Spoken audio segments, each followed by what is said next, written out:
आज की कहानी का नाम है परिस्थितियों का गुलाम। पुराने समय की बात है। एक दिन राजा अपने मंत्री के साथ अपने राज का हिलचाल देखने के लिए निकलते हैं। वो देखते हैं कि एक किसान पथरीली और ऊबड़ खाबड़ वाली ज़मीन पर गहरी नींद से सो रहा था। उस किसान को देखकर राजा अपने मंत्री से कहते हैं कि ज़रा देखो, ये बेचारा इस असुविधापूर्ण स्थिति में भी कितनी शांति से सो रहा है।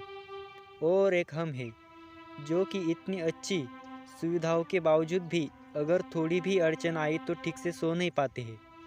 मंत्री ने कहा, महाराज, ये किसान अब इस परिस्थितियों में ढल गया है, इसलिए वो अच्छे से सो रहा है।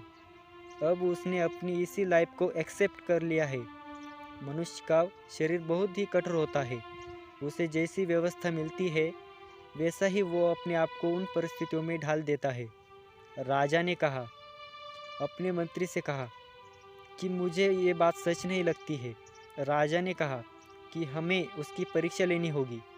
उस किसान की परीक्षा लेने के लिए वो उसे अपने साथ राजमहल ले जाते हैं। यहाँ पर राजमहल में उसके लिए हर तरह की सुख सुविधा की व्यवस्था की जाती है। उस किसान को बहुत ही अच्छा नरम बिस्तर सोने के लिए देते हैं। किसान भी बड़ी खुशी के साथ राजसी ठाट बाट का आनंद लेने लगा। उसी तरह किसान को राजमहल ने आए हुए 2 महीने हो गए। अब किसान भी इस सुख सुविधाओं का गुलाम बन गया था। उसी बीच एक मंत्री ने चुपके से किसान के बिस्तर में कुछ पत्ते और तिनके रख दिए।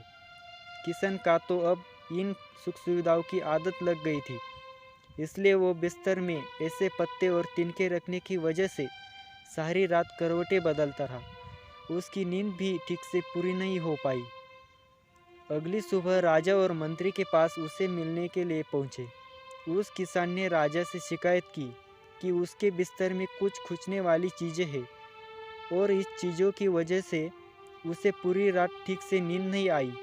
किसान की बात सुनकर मंत्री ने तुरंत राजा से कहा कि देखा महाराज, ये वही किसान है जो कि पथरीली भूमि पर भी गहरी नींद से सो रहा था, किंतु ये अब 2 महीने से राजमहल के विलासितापूर्ण जीवन का आदी हो गया है। अब तो इसे पत्ते और तिनके भी चुभने लगे हैं। देखा महाराज, मेरी कही बात सच निकली ना, कि मनुष्य परिस्थितियों के अनुसार ढल जाता है और वो परिस्थितियों का गुलाम बन जाता है।